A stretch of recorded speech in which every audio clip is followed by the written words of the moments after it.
नमस्कार दोस्तों। देखिए, जब भी कोई समस्या आती है तो वो समस्या न सिर्फ हमें पीड़ित करती है बल्कि हमें बहुत कुछ सिखा करके जाती है। उनको हम अनुभव कहते हैं और ये अनुभव करोड़ों रुपए खर्च करके भी आप प्राप्त नहीं कर सकते। पूरे विश्व पर कोरोना महामारी का संकट है। इस संकट से भारत भी अछूता नहीं है। हम सब लोग अपने घरों में बैठे हुए हैं। अर्थव्यवस्था संकट में है, देश संकट में है। उसके अग्रणी मोर्चों पर लड़ रहे हमारे डॉक्टर्स, हमारी पुलिस के लोग, बाकी अन्य प्रकार के लोग सब संकट में हैं। लेकिन ऐसे में भी कुछ लोगों का चरित्र उभर करके सामने आ रहा है और आज ये वीडियो उसी का है। वैसे भी देखा जाए तो लोकतंत्र में आम जनता के हाथ में क्या होता है? उसके हाथ में दो ही बातें होती हैं केवल, एक तो मतदान करना और दूसरा अपनी आवाज को मुखर करना। मतदान हमने कर दिया, 5 साल बाद में हमें कोई पूछने आएगा, तब तक हमें कोई पूछने नहीं आएगा। लेकिन एक बात हमारे हाथ में है, वो है अपनी बात को मुखर करना, अपनी बात को कहना। कुछ लोगों का चरित्र ऐसा है जो इस समय उभर करके सामने आ रहा है और आज इस वीडियो के एक भी बिंदु से यदि आप सहमत हो, मैं जानता हूं कि हर व्यक्ति बोल नहीं सकता, हर व्यक्ति बोलेगा भी नहीं, क्योंकि हमें पता नहीं कौन सा डर खाए बैठा है। लेकिन यदि इस वीडियो के एक भी बिंदु से आप सहमत हो तो इस वीडियो को कम से कम 10 लोगों तक भेजने का संकल्प आपका होना चाहिए। घर बैठे ये काम कर सकते हैं, क्योंकि यदि अब आवाज नहीं उठाई गई तो रामदास सिंह दिनकर की वही बात हमें याद आएगी कि समशेष है नहीं पाप का भागी केवल व्याघ्र, जो तटस्थ है समय लिखेगा उनका भी अपराध। हमारा भी अपराध लिखा जाएगा यदि हम चुप हैं। इस समय हमारे डॉक्टर्स अग्रिम पंक्ति में जाकर के लड़ने की बात कर रहे हैं, वो बेचारे लड़ रहे हैं। जब एक डॉक्टर घर से निकलता तो हमने क्या धारणा बना दी है कि वो तो ईश्वर है। नहीं, वो ईश्वर नहीं है, वो सामान्य इंसान है। उनके भी घर पे बच्चे हैं, बीबियां हैं, वो इंतजार करती हैं कि शाम को वो आए तो बिना कोरोना लिए अपने साथ में हमारे घर में लौट करके हमारे साथ में आए। उन डॉक्टर्स पर जब से कोरोना महामारी आई है लोग हमला कर रहे हैं। कल मुरादाबाद की जो घटना हुई वो तो नृशंस घटना थी। उनको उनके जीवन को बचाने के लिए डॉक्टर्स, उनकी टीम गई, उनके साथ जिस तरह से सामूहिक रूप से उनके ऊपर प्रहार किए गए, वो तो मरे नहीं बस केवल वो बाकी रहा। मैं आज 3 लोगों से प्रश्न पूछना चाहूंगा। पहला प्रश्न तो उस सरकार से है जिसको इस देश ने पूर्ण बहुमत के साथ चुन करके भेजा।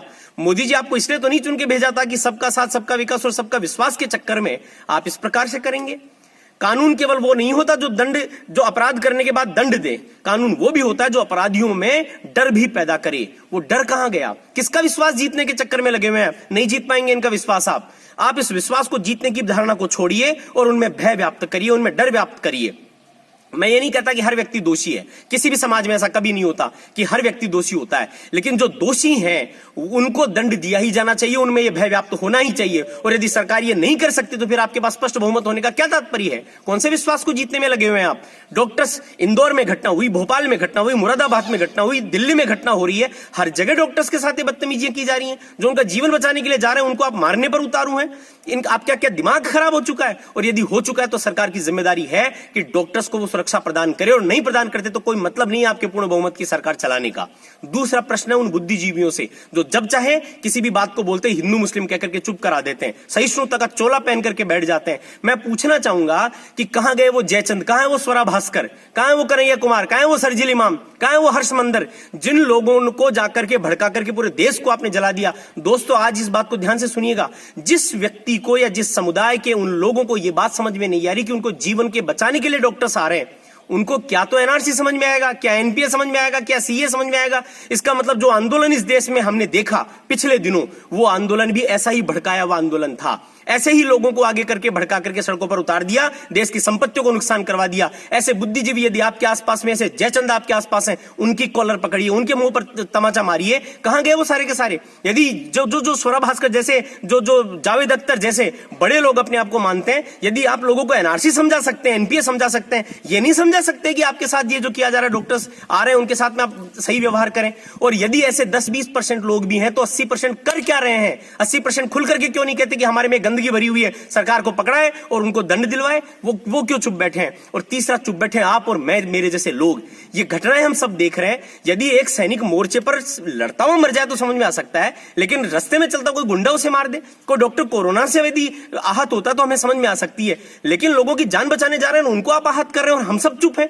ऐसे चुप बैठे रहेंगे तो एक दिन ऐसा होगा जब ये पूरी आग की लपटें आपके घरों को भी घेरेंगी, आप तक भी पहुंचेंगी।